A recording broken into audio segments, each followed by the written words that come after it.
বন্ধুরা, আমি আজকে তোমাদের কাছে একটা ঘ্যাটের রেসিপি নিয়ে আসব। সেটার জন্য আমার লাগছে কুমড়ো, পটল, আলু, মিষ্টি আলু আর সজনে ডাঁটা, আর এখানে আমি বেগুন রেখেছি। ঠিক আছে, এবারে আমি করছি। তেলটা আমার গরম হয়েছে, আমি আগে বেগুনটাকে একটু ভেজে তুলে নেব।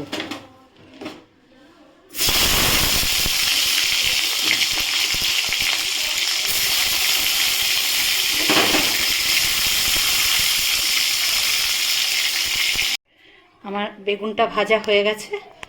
এবারে আমি তেলে এই 5 ফোড়ন, তেজপাতা আর শুকনো লঙ্কা দিলাম।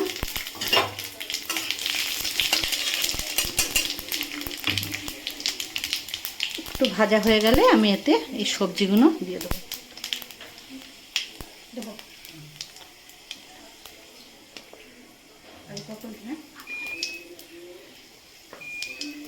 আলুটা দিয়ে দিলাম।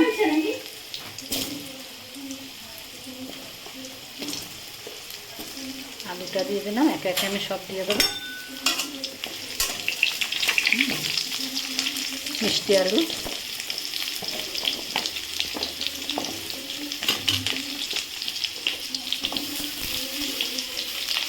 এবারে পটলটা দিচ্ছি, কুমড়ো দিলাম, পটল, সজনে ডাঁটা সব দিয়ে দিলাম। এটাকে আমি একটু কিছুক্ষণ নাড়িয়ে নিচ্ছি, একটু ভাজা হবে। বন্ধুরা, আমার এটা সুন্দর ভাজা হয়েছে। এবার এতে আমি অল্প হলুদ দিচ্ছি, হলুদ দিলাম, আর এবারে একটু নুন দেবো।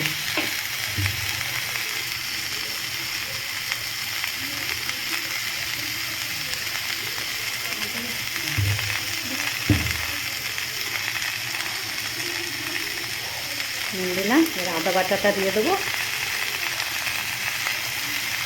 এবার একটু নাড়িয়ে নেব।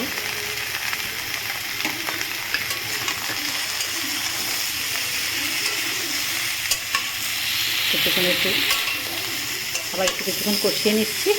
দেখো, সুন্দর কষে গেছে আমার। এবার আমি বেগুনটাকে মেলাবো, মিলিয়ে একটুখানি জল দেবো, খুব সামান্য জল দেবো। জল দিয়ে আবার আমি ঢাকা রাখবো, আর একটু জল দেবো। ব্যাস ব্যাস ব্যাস এবারে আমি আর কিছুক্ষণ, এটা 3-4 মিনিট আর ঢাকা থাকুক এটা, তারপরে আমি তোমাদের দেখো আমার এটা হয়ে গেছে, জল শুকিয়ে গেছে। এটা নেড়ে দেখাচ্ছি, দেখো হয়ে গেছে।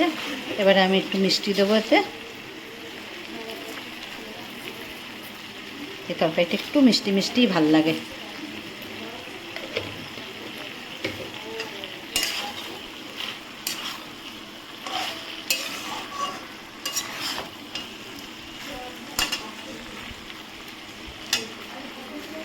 দেখো বন্ধুরা, এটা আমার হয়ে গেছে।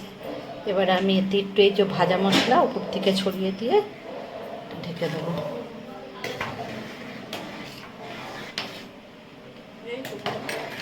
আর এই একটু কাঁচা লঙ্কা আমি উপরে দিয়ে দিলাম। তোমাদের যদি আমার এই রেসিপিটা ভালো লাগে, তাহলে তোমরা শেয়ার করো, কমেন্ট করো, আমাকে জানিও।